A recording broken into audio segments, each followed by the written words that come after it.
Hey everyone, this is me Jyoti Soni and welcome back. आज हम फिर से एक नया चैप्टर स्टार्ट करने वाले हैं और आज हमारे चैप्टर का नाम है life in towns and villages. अब आप कहेंगे कि ma'am life in town and villages जो है हम ड्यूरिंग जो भी चैप्टर पढ़ रहे थे तो उसके दौरान हम लोगों ने इन चीज़ों को समझ चुके थे। सॉरी, एग्जैक्टली हमने उस ड्यूरेशन में जब भी जो चैप्टर पढ़ते हैं तो हम वहां पर ये चीजें पढ़ लेते हैं। बट आज हम थोड़ा सा डिफरेंट पढ़ने वाले हैं और कुछ चीजें हटके कि कैसे एक अर्बन से जब सिविलाइजेशन होता है, मतलब अर्बनाइजेशन पढ़ने वाले हैं, वहाँ की पॉपुलेशन कैसी होती है, वहाँ पे लोग रहते हैं, क्या करते हैं, एक्सेट्रा एक्सेट्रा। तो बिना देरी किए आज का हम हमारा चैप्टर स्टार्ट करेंगे और सबसे पहले देखेंगे कि इस चैप्टर में हमें क्या क्या टॉपिक को कवर करना है। तो firstly the second phase of urbanisation. तो अब क्वेश्चन आएगा कि फर्स्ट फेज कौन सा था जो हम सेकेंड फेज पढ़ रहे हैं, राइट? तो साथ ही साथ देखते चलेंगे कि फर्स्ट फेज कौन सा था। Growth of towns and cities, flourishing of agriculture, trade and commerce, and then आता है केस स्टडी, मथुरा एक्सेट्रा। तो देखो केस स्टडी जो है मैंने किसी भी चैप्टर में आपकी नहीं करवाई है अब तक के, यस आई एक्सेप्ट, क्योंकि हम केस स्टडी के लिए क्या करेंगे, लास्ट में छोटे छोटे टॉपिक लेकर के आएंगे और उन टॉपिक में हम अपनी सारी की सारी जो केस स्टडी है ना तो उसको सेपरेटली पढ़ लेंगे, राइट? तो वो चीजें हमको और क्लियर भी होंगी और अभी हम सिर्फ चैप्टर चैप्टर पे फोकस कर लेते हैं। तो भाई सबसे पहला एक वर्ड आता है अर्बनाइजेशन। तो ये अर्बनाइजेशन एक्चुअल में होता क्या है वो देखते हैं। देखो सबसे पहले जब क्या हो रहा था कि हमने इतनी सारी चीजें पढ़ी थी तो उसमें हम लोगों को एक चीज पता थी कि लोग जो है वो शहरों में शिफ्ट हो रहे थे, राइट? बड़ी बड़ी सिटीज में रहते थे। अब हम कैसे पता करें कि वो बड़ी बड़ी सिटीज में रहते थे? तो हमने बहुत सारी 16 महाजनपद पढ़े थे, राइट? उसकी कैपिटल हुआ करती थी, ठीक है? वो 16 महाजनपद की कैपिटल्स होती थी और उन कैपिटल में रह के जो भी किंग्स होते थे उस ड्यूरेशन के, तो वो वहां से अपना जितना भी एडमिनिस्ट्रेशन है वो देखते थे, जितना भी उनका ट्रेड और कॉमर्स की चीजें हैं, मतलब उनके बिजनेसेस जो हुआ करते थे वो सारे वहां से रन करते थे। मतलब एक डेवलप वाला जो एरिया होता है तो उसको हम सिटी कहते हैं, राइट? तो जब सिटी बनना, लोगों का वहां शिफ्ट होना, ठीक है, तो उसको क्या कहते हैं, rise of city and urban life, ठीक है? जो शहरी वाली लाइफ होती है, जो सिटी वाली लाइफ होती है, it is called urbanisation. The rise of city and urban life is called urbanisation. अब हमने अभी एक फर्स्ट में लाइन क्या पढ़ी थी कि starting of second urbanisation, right? तो फर्स्ट अर्बनाइजेशन कौन सा था? तो अब क्योंकि अब आप कहेंगे क्योंकि हम तो सीक्वेंस के साथ में चीजें पढ़ रहे हैं तो हमें फर्स्ट अर्बनाइजेशन भी पता होना चाहिए। तो ये जो सेकेंड अर्बनाइजेशन है ये तो 16 महाजनपद, जो 16 महाजनपद थी उसके बाद से स्टार्ट हुआ। लेकिन उसके पहले ही हमने पहले भी पढ़ चुके हैं मोहनजोदाड़ो, हड़प्पा सभ्यता वगैरह सिविलाइजेशंस के बारे में। तो वो हमारी फर्स्ट सिविल अर्बनाइजेशन थी, ठीक है?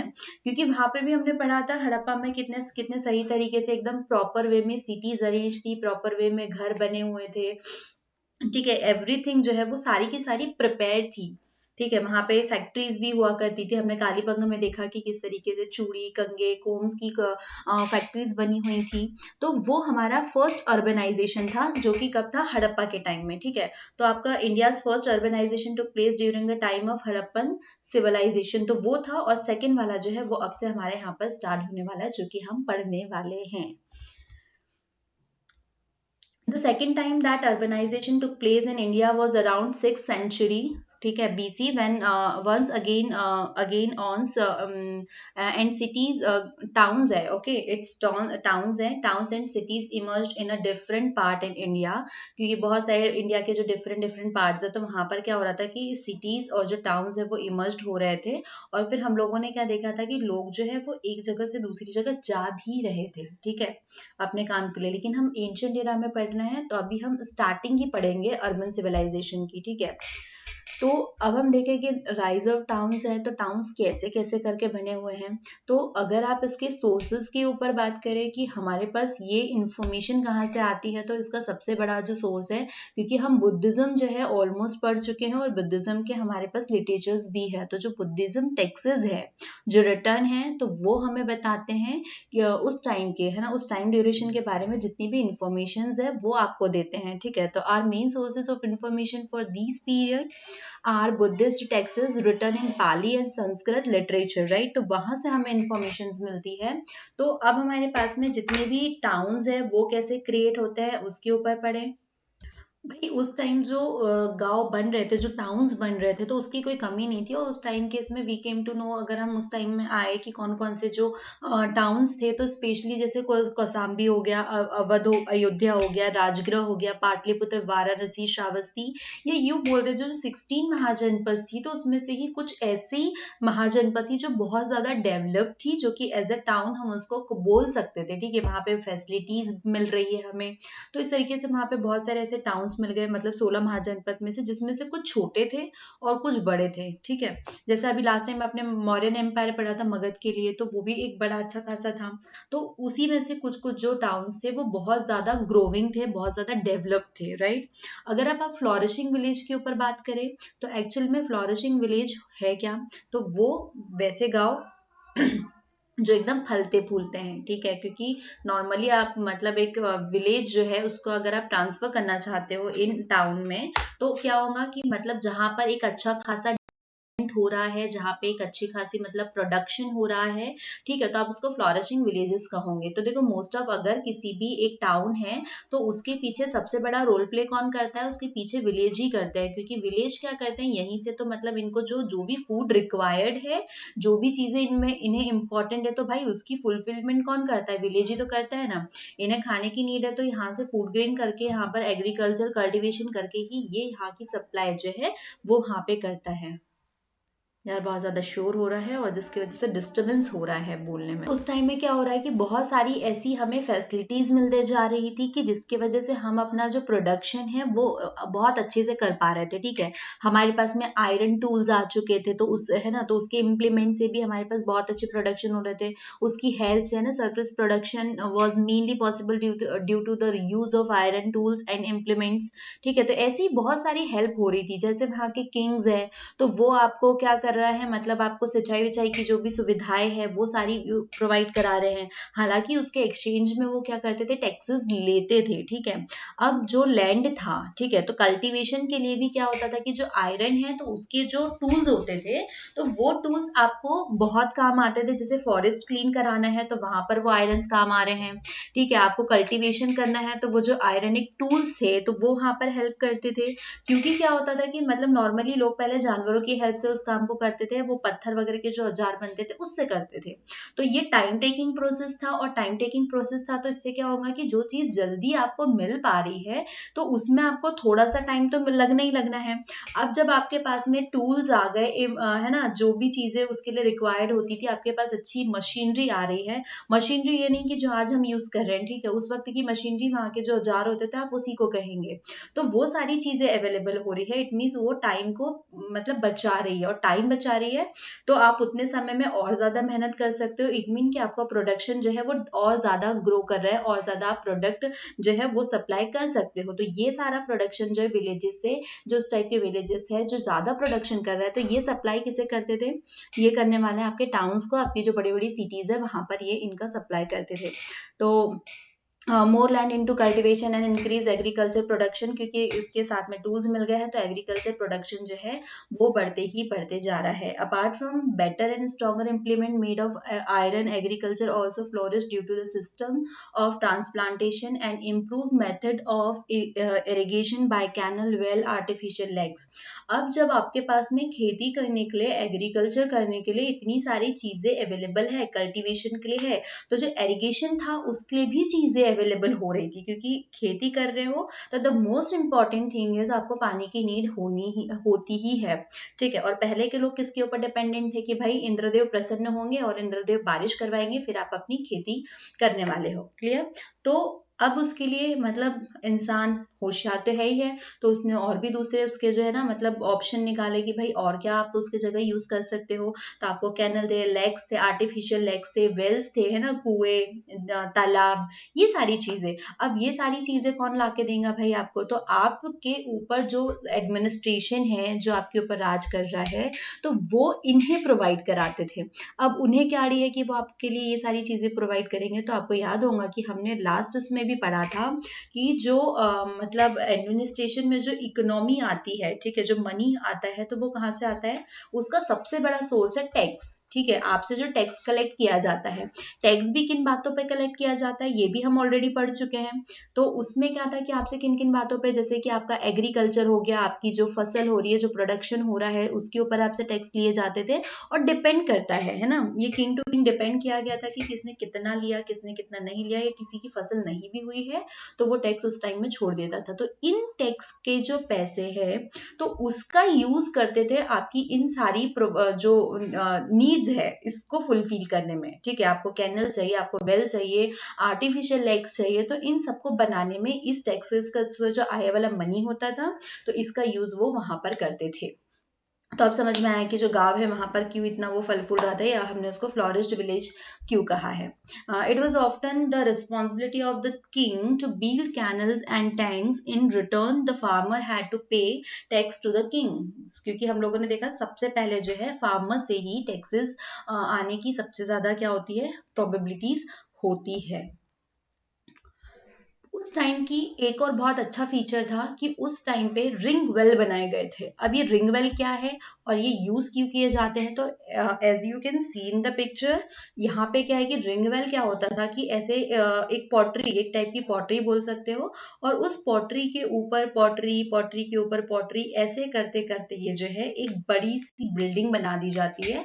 एक लंबी संरचना है, ठीक है, एक लंबा स्ट्रक्चर है, और वो स्ट्रक्चर किसका है, सिरेमिक रिंग है। ठीक है, सिरेमिक रिंग, इसके अंदर, हाँ ये अंदर से खाली है। अब इसका यूज क्यों करेंगे, तो उस टाइम में टॉयलेट्स के लिए, ठीक है, ड्रेन करने के लिए, गार्बेज डंप्स करने के लिए, तो इन रिंग्स का यूज किया जाता था। तो one of the most remarkable feature of this his period ring well, which was made of several hundred ceramic rings placed one used as toilet or drain and garbage drums। ठीक है, मतलब एक के ऊपर एक बहुत सारी रिंग्स को कलेक्ट करके रखा जाता था। वो सेवरल हंड्रेड्स हो सकती थी, बहुत लंबी लंबी, क्योंकि आप इसी से यूज करो ना कि उसको एज अ टॉयलेट यूज कर रहे हो, ड्रेनिंग के लिए कर रहे हो, तो वो कितना बड़ा होगा। ठीक है, मतलब 150 लीटर के लिए तो वो यूज कर नहीं सकते, तो वो एक बहुत बड़े इसके लिए। और वही जो रिंग वेल है ना, तो वही आज का हम जैसे कहते हैं पाइपलाइन, राइट, तो ये उसी के वजह से जो है ये हमारा आविष्कार जो है आज हमारे सामने आया हुआ है। अगर अब आप बात करेंगे कि डिफरेंसेस इन विलेज सोसाइटी के ऊपर, की जो विलेज सोसाइटी थी कि वहां पे डिफरेंसेस क्या हुआ करते थे, ठीक है, तो इसके लिए भी आपके पास सोर्सेज कौन से देखेंगे, हम बुद्धिस्ट टेक्सेस के ही सोर्सेज उठाने वाला है, क्योंकि हम उसी पीरियड से आए हैं। अब हमारे पास में बुद्धिज्म आ चुका है, और बुद्धिज्म ने बहुत सारे अपने लिटरेचर्स दिए हैं जिनके थ्रू हम उस टाइम पीरियड के जो सोर्सेज है वो ले सकते हैं। तो उस टाइम के जो मतलब अगर विलेज सोसाइटी में बात करें, सोसाइटी वही हम लोगों से मिलकर बनी हुई है, तो उस टाइम किस टाइप के लोग वहां रहा करते थे। ठीक है, अब जस्ट बिकॉज हम बात कर रहे हैं विलेज की, और विलेज है तो भाई एग्रीकल्चर तो होना ही होना है। ठीक है, तो इसी के बिहाफ पे यहाँ पर जो लोग हैं वो इसी के रिगार्डिंग ही होने वाले हैं। क्लियर, मतलब जो विलेज है तो विलेज में आप खेती किसानी तो करना ही करना है, वहां पे आपको फार्मर देखने को मिलेंगे। ठीक है, वहां पर आपको एग्रीकल्चर है तो फार्मर होंगे, और फार्मर है तो फार्मिंग किसके ऊपर करेंगे, तो वो लैंड पे करेंगे। तो बस इसी के इर्द गिर्द हमारे यहाँ पे चैप्टर घूमेगा। तो उस हिसाब से वहां पर जो मतलब जो गांव थे तो वहां पर 3 तरह के लोग रहते थे। ठीक है, एक तो एकदम रिच लैंडलॉर्ड, ठीक है, जिसके पास में लैंड ओनर, जिसके पास में बहुत ज्यादा जमीन है। ठीक है, मतलब उसके पास भरपूर, जो जमींदार कहा जाते थे ना, तो रिच लैंडलॉर्ड्स रहते थे। फिर उसके अंदर small peasant and agricultural labourers. तो अब ये कौन कौन है, तो इसको हम मतलब एक एक करके समझेंगे। चलो मैं शॉर्ट में डेफिनेशन यहीं पे दे देती हूँ आपको। तो रिच लैंडलॉर्ड वो है जिनके पास में बहुत ज्यादा जमीन है। ठीक है, बहुत ज्यादा, इतनी जमीन है कि ये अपनी जमीन पे खुद काम नहीं कर सकते, तो इन्हें हायर करना होता है लेबरर्स को। ठीक है, और ये लेबरर कौन है, लैंडलेस है। ठीक है, जिनके पास जमीन नहीं है और वो फार्मिंग करते हैं, तो वो इन लैंड ओनर्स के पास जाते हैं या लैंड लॉर्ड्स के पास जाते हैं और उनके यहाँ पे जाके काम करते हैं। ठीक है, बीच में आता है स्मॉल वाले, तो ये वो है जिनके पास में एकदम छोटे अमाउंट में प्लॉट्स है। ठीक है, ये खेत है, लैंड है, तो एकदम छोटे अमाउंट में वो इंडिविजुअल इंडिपेंडेंट जो है वहां पर ही खेती करते हैं या फार्मिंग करते हैं। क्लियर, ओके, अब थोड़ा डिटेल के साथ में पढ़ लें इसको धीरे धीरे। अगर आप तमिल लिटरेचर के अकॉर्डिंग जाए सॉरी, तो तमिल लिटरेचर ये बताता है कि जो तमिल रीजन है तो वहां पर different categories of people lived in the village. अगर उस टाइम के इसमें देखें तो मतलब तमिल बताता है कि उस एरिया में डिफरेंट काइंड ऑफ पीपल जो है वो रहते थे। उसमें से कुछ लार्ज लैंड ओनर्स है, कुछ स्मॉल फार्मर्स है, कुछ स्लो स्लेव लैंडलेस पीपल्स है, ठीक है, लेबरर्स है। तो ये वही बताया लैंड मतलब लार्ज लैंड ओनर्स कौन हो गए, जिनके पास बहुत ज्यादा जमीन है, ठीक है, वो कोई दिक्कत नहीं है, इनके पास वो गांव के एकदम सबसे ज्यादा रेपुटेटेड पटेल टाइप के लोग होते हैं ना, तो ये वही लोग हैं, ठीक है, जिनके यहाँ बहुत सारी मतलब सैकड़ों की तादाद में आपको गाय बैल मिल जाएंगे, भैंसे मिल जाएंगी, ठीक है, एक बड़ा सा मिल्क हाउस का प्रोडक्शन चल रहा है, बड़े बड़े बिजनेसेस इनके चल रहे हैं। तो ये वो लोग हैं, ठीक है, गांव के एकदम रिच लोग जिनके पास बहुत जमीन है, और जितने गांव के मजदूर है वो इनके अंडर में आके काम करते हैं। आप सीरियल्स में, पुरानी मूवीज में देख सकते हो उस टाइप के लोगों को। करेक्ट, कि मतलब वो होता है ना कि एक जमींदार एकदम खटिया पे बैठा हुआ होता है, फिर एक जाता है झोली लेके कि भाई मालिक आज तो पेमेंट दे दो, घर में चूल्हा नहीं जला है, ठीक है, मैंने बहुत मूवीज देखी है ऐसी। तो ये हो गए लार्ज लैंड ओनर्स जिसके पास बहुत जमीन है। सेकंड आता है स्मॉल फार्मर जिनके पास जमीन बहुत थोड़ी बहुत है, जिससे वो खुद का गुजारा चला पाते हैं, ठीक है, इतना भी नहीं बहुत ज्यादा कि भाई मतलब बहुत सारा कमा लिया है तो अगले 4 महीने बैठ के खाना है। ये सिर्फ अपना गुजारा चला पाते हैं, और इनको कुछ टाइम ऐसा आता है कि जिनकी मतलब जो सीजन होता है ना, फार्मिंग सीजन, तो उस सीजन में क्या होता है कि ये लोग तो खेती कर लेते हैं, अपना उस टाइम का काम हो जाता है, लेकिन फिर बाकी के सीजन में इनको शहर में शिफ्ट होना पड़ता है, ठीक है, टाउन्स और सिटीज में जाना होता है, जैसा मैं आपको लास्ट चैप्टर में भी बता चुकी हूँ। तो अब ये उस जगह पर जाएंगे और यहाँ पर सिटी में कोई भी लेबरर वर्क जो है वो कर लेंगे, जिससे इनके बाकी का जो टाइम है ईयर का वो इनका चल जाता है। आता है लैंडलेस लेबरर्स। तो लैंडलेस कौन है, जिनके पास जमीन ही नहीं है, तो ये लेबरिंग का ही काम करेंगे। तो ये किसके पास काम करेंगे, एक तो वो सिटी में जाएंगे, या तो फिर जिनके पास बहुत ज्यादा जमीन है ये उनके पास जाएंगे और वहां पर जाकर के अपनी जो भी रोजी रोटी है उसके लिए काम करेंगे। देन अब आता है, ये हम लोगों ने इस साइड का कर लिया है ना, साउथ वाला। अगर हम नॉर्थन इंडिया की बात करें तो वहां पर भी क्या कहना चाहिए, नॉर्थन वाले एरिया में जो प्रोसेस हमने यहाँ पर तमिल लिटरेचर में देखा था, तो सिमिलरली नॉर्थन में भी ऐसा ही कुछ होता है। बट यहाँ पे फर्क क्या आ जाता है कि एक किंग है और उसके अंडर में जो सबसे बड़ा, जो जिसके पास बहुत ज्यादा प्रॉपर्टी है वो आता है, तो वो आपका हेडमैन हो गया, या ग्राम प्रमुख जो है कहा जाता है, तो ये वो हो गया, ठीक है। तो अब इसके पास में क्या है, जनरली इसके पास में बहुत ज्यादा मतलब जमीन है, ये लैंड ऑनर है। तो अब ये क्या करता है, ये अपने अंडर में लैंडलेस जो लेबरर्स होते हैं उसको रखता है और वो काम करते हैं इसके अंडर में। तो सबसे पहले तो आपके पास में यहाँ पर एक सबसे बड़ा कौन हो गया, किंग हो गया, और उसके अंडर में हो गया ये आपका हेडमैन या मुखिया, राइट, जो यहाँ का मतलब मेन कहते हैं ना मुखिया जी करके, जो बहुत रिच इंसान होते हैं, वही खटिया पे जो बैठे रहते हैं, करेक्ट, वही। तो अब ये जो है इसके अंडर में जितने भी लैंडलेस पीपल है वो काम करते हैं, और कुछ कंडीशंस ऐसी आती है जहाँ पे ये जो मुखिया है वो एज अ जज भी काम करता है, ठीक है, मतलब ये किसी को पनिश भी कर सकता है, किसी के ऑफेंडर्स के ऊपर वो कोई डिसीजन भी ले सकता है, ठीक है, एक्ट एज द जज and hand the power to punish the offenders, इसके पास में वो रहता है। फिर दूसरे इसके और क्या काम होते हैं कि यहाँ पर जो टैक्स कलेक्शन होता है, तो टैक्स कलेक्शन में किंग को मदद भी कौन करने वाला है, यही मुखिया, यह हेडमैन जो है, ये ग्राम प्रमुख जो है, तो ग्राम भोजक या ग्राम प्रमुख भी कहा जाता है इन्हें, तो ये उसको उसमें भी मदद करता है, किसके लिए, जो टैक्सेस कलेक्शन होते हैं उसके लिए भी इसको मदद करता है। In the northern India the village headman और ग्राम भोजक was generally the largest landowner of the village. He generally employed landless laborers or slaves to cultivate his land. He was a powerful figure in the village and often helped the king in tax collection. He sometimes acted as the judge and land had the power to punish the offenders. अब मतलब ये कुल मिला के कहते हैं ना कि जो मतलब पावरफुल है और उसके साथ में अगर जो उसके सेकंड दाया बाया जो हाथ होता है तो उसके पास में बहुत ज्यादा पावर होती है, और ये बोल सकते हैं कि राजा जो है वो वहाँ का राष्ट्रपति या प्रेसिडेंट है, और जो किंग है वो एज अ प्राइम मिनिस्टर काम कर रहा है, मतलब टैक्स कलेक्शन में वो काम कर रहा है, वो वहाँ के जजमेंट देख रहा है, वो जितने लैंडलेस पीपल है उसको अपने खेत में रख करके काम करा रहे हैं, और कई जगह दास प्रथा वाली जो चीजें हैं वो इसी ड्यूरेशन में देखने को मिली है। अब हम थोड़ा सा और आगे बढ़े तो हमारा जो बुद्धिस्ट टेक्स्ट है वो ये भी बताता है कि यहाँ पर कुछ लोग ऐसे भी हैं जो कि इंडिपेंडेंट जो है वो फार्मिंग कर रहे हैं, कल्टीवेट कर रहे हैं।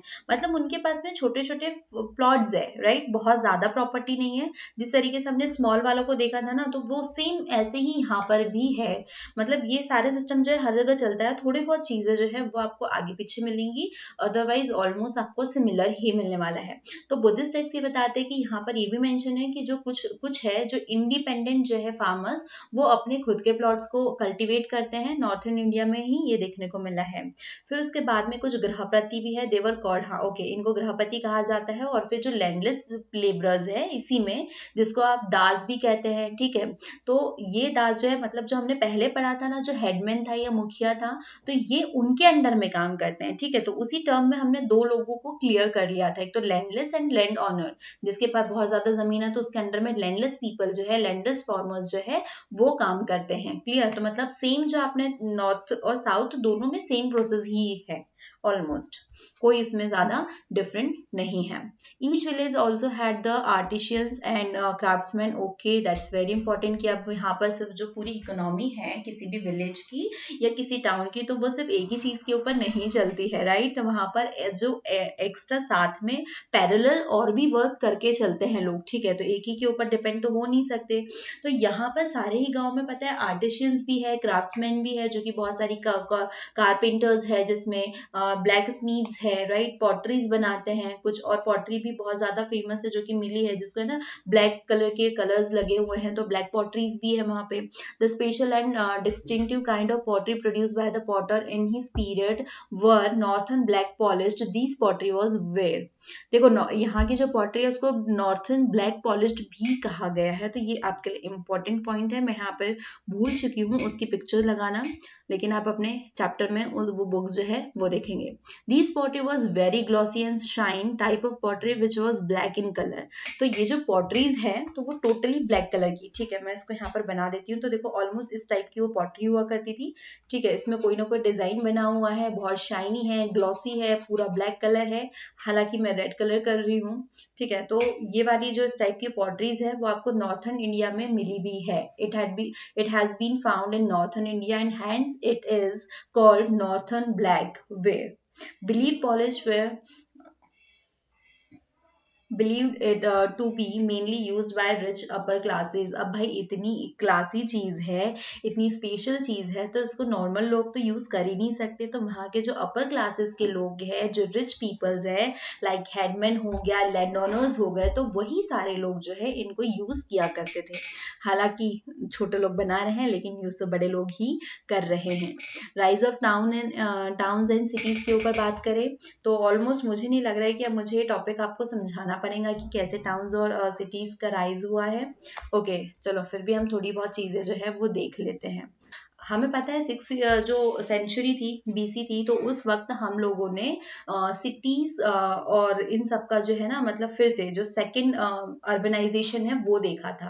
अब आपको ये भी पता है कि जब हमने महाजनपद पढ़े हुए थे तो महाजनपद में क्या देखा था हमने कि जितने भी वहाँ के किंग है तो वो कहाँ पे रह करके अपना एडमिनिस्ट्रेशन देख रहे हैं, उनकी कैपिटल में रह करके, ठीक है।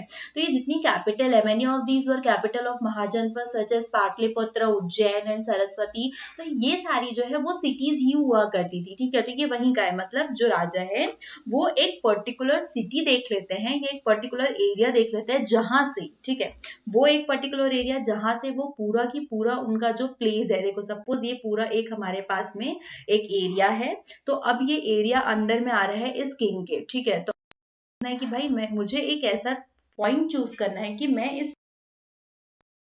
अंडर में रख सकूं, मैं इसके ऊपर नजर रखूं, ताकि सारे जो जितना भी एडमिनिस्ट्रेशन है सबके लिए इक्वल हो, सारी जनता को मैं देख पाऊं, वहां के सारे काम कर पाऊं।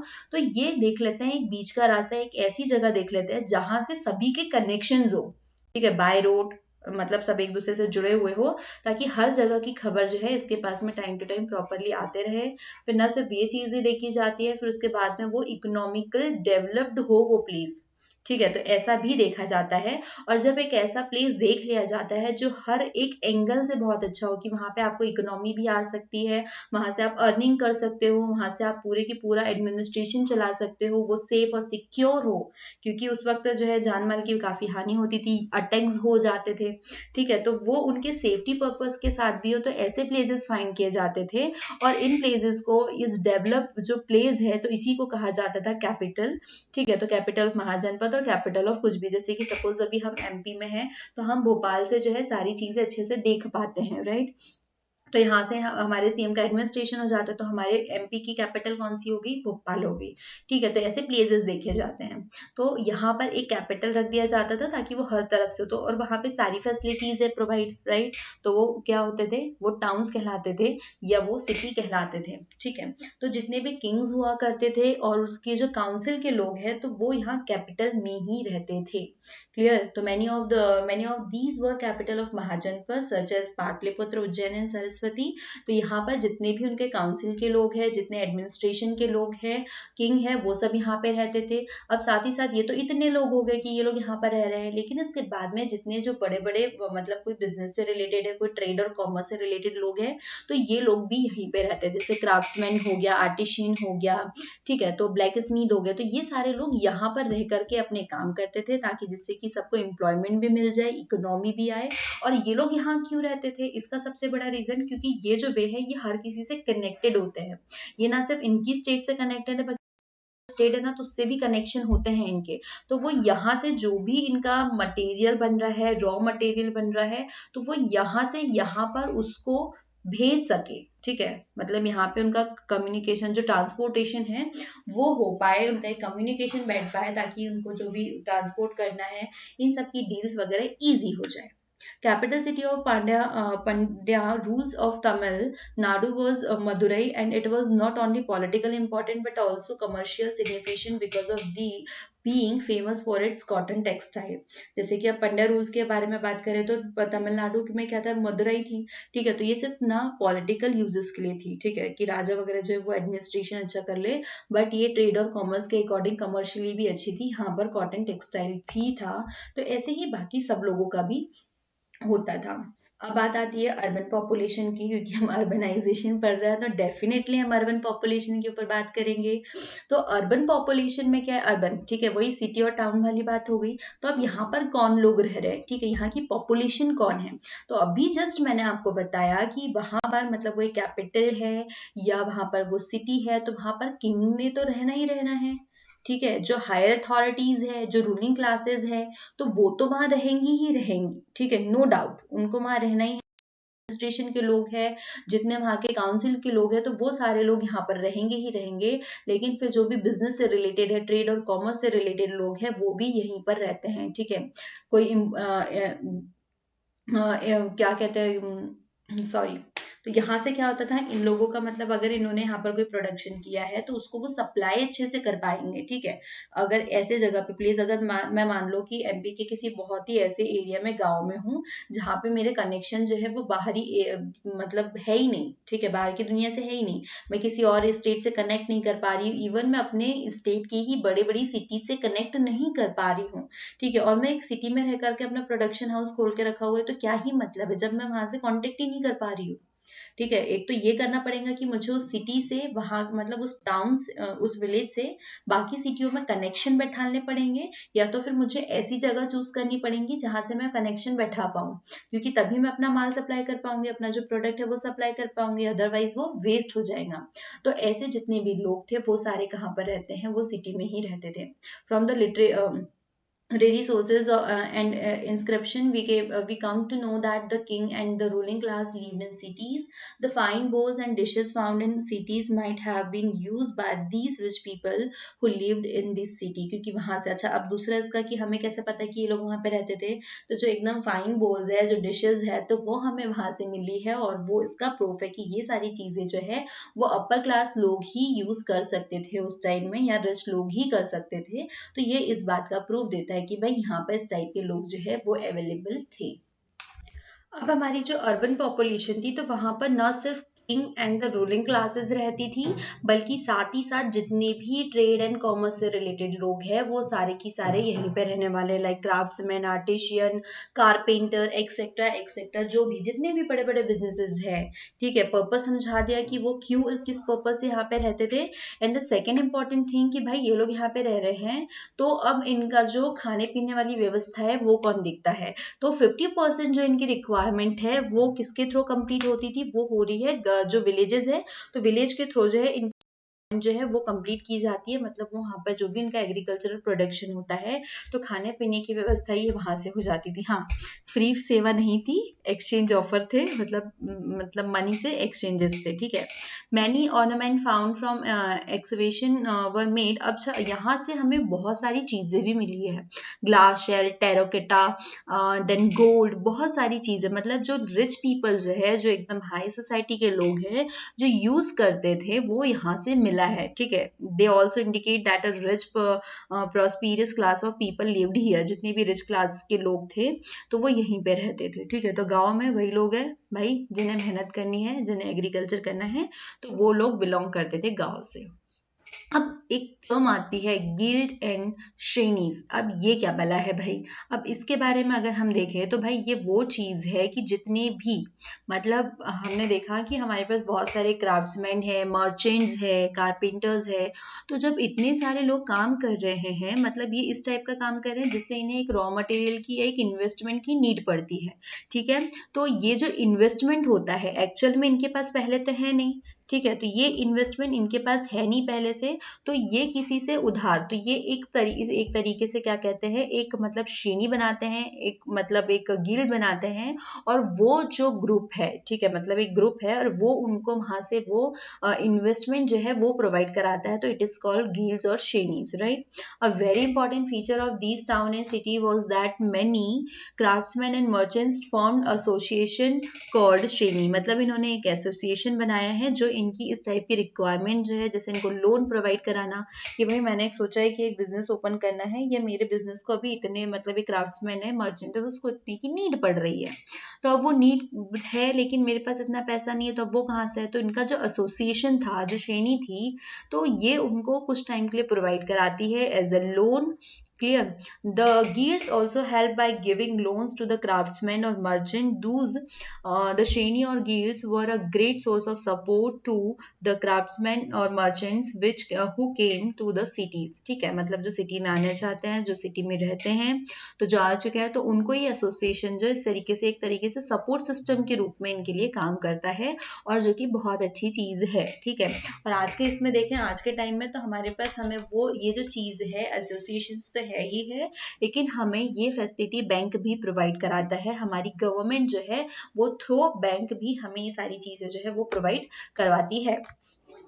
ट्रेड एंड कॉमर्स के ऊपर बात करें तो आई डोंट थिंक कि मुझे अब ट्रेड और कॉमर्स के ऊपर आपसे डिस्कशन करना चाहिए, क्योंकि ऑलमोस्ट हम इतने बार ट्रेड एंड कॉमर्स के ऊपर बात कर चुके हैं कि यहाँ पर बहुत सारे, मतलब हम लोगों ने क्या देखा कि ट्रेड एंड कॉमर्स वाले लोग जाकर के अर्बन एरिया में सेटल्ड है, कुछ क्राफ्ट्समैन है, कुछ मर्चेंट है, कुछ कारपेंटर्स है, तो इस टाइप के जो है ये सब चल रहा है। अब हम कॉमर्स के ऊपर बात करें तो हमने शुरू से पढ़ते आ रहे हैं कि जो लोग हैं वो नदी के रास्ते भी क्या कहते हैं, तो अपना जो है ना रिवर के थ्रू, रिवर रूट्स जो होते हैं उसके थ्रू भी अपना जो मटेरियल है वो एक जगह से दूसरी जगह पर सेल करते हैं, बाय करते हैं। ठीक है, वो लैंड वाला जो रूट है उसको भी मतलब अडॉप्ट किया हुआ है कि उसके थ्रू भी वो एक जगह से दूसरी जगह जाके अपना बिजनेस, अपने प्रोडक्ट को सेल और बाय करते हैं। ठीक है, traders use land and river routes and went from place to place buying and selling their products. There were several kind of trader including peddler and who traveled on food and merchant who traveled with caravans. ठीक है, अब यहाँ पर बहुत सारे ऐसे लोग भी है भाई कि जो मतलब कुछ ट्रेडर्स जैसे हैं जो कि पैदल चल के अपने बिजनेस को कर रहे हैं, अपना कॉमर्स देख रहे हैं, और कुछ लोग जो है तो कार्बन्स भी चलते हैं। तो ट्रेड एंड कॉमर्स भी यहाँ पर खत्म होता है, और इन सब का सबसे बड़ा इंपॉर्टेंट पॉइंट आता है हमारे कॉइन्स, क्योंकि कॉइन्स के लिए तो आप इतनी सारी चीजें कर रहे हैं। तो उस टाइम का जो ट्रेड पर्पस था, ट्रेड पर्पस है ना prospered in these period due to the introduction of coins। ठीक है, अब यहाँ पर जो coins बनता है उस coin को कहा है हमने पंचमार्क सिक्का। ठीक है, पंचमार्क कॉइन या पंचमार्क जो सिक्का है वो कहता है। अब ये पंचमार्क क्यों है? क्योंकि इसके ऊपर 5 मार्क्स बने हैं, आप स्क्रीन पे देख सकते हो। ठीक है, यहाँ पर हमारे पास में 5 मार्क्स बने हुए हैं इस टाइप के। भाई आजा marker, okay, first, second, third, fourth and fifth, इस टाइप के 5 मार्क्स जो है वो देखने को मिलते हैं। और ये जो कॉइन्स होते हैं वो सिल्वर और कॉपर के थे उस टाइम के। तो दैट्स ऑल अबाउट विलेजेस और टाउन्स, राइट, है ना। ऑलमोस्ट हमने सारी अर्बन लाइफ जो है वो देख ली कि अर्बन में कौन लोग रहते हैं, किस तरीके के काम करते हैं, वहाँ के कॉइन्स क्या है क्या नहीं है। तो उम्मीद करती हूँ कि आपको ये चैप्टर अच्छे से समझ में आया होगा। हालांकि मैंने बहुत जल्दी जल्दी ये चैप्टर एक्सप्लेन किया है क्योंकि हमें जल्दी से नेक्स्ट चैप्टर पे भी पहुंचना है। और बस वही फिर से की उम्मीद के साथ में कि आपको ये चैप्टर समझ में आया होगा। अगर किसी भी प्रकार का कोई भी आपका डाउट है जो आपको समझ में नहीं आया है, या पूरे चैप्टर से रिलेटेड आपके माइंड में कोई नए क्वेश्चन क्रिएट हुए हैं जिसकी क्यूरियोसिटी है, तो आप मुझे कमेंट बॉक्स में बता सकते हैं। अगर कमेंट बॉक्स में आपका क्वेश्चन रहता है तो हम नेक्स्ट क्लास में उस डाउट को क्लियर करने की पूरी कोशिश करेंगे।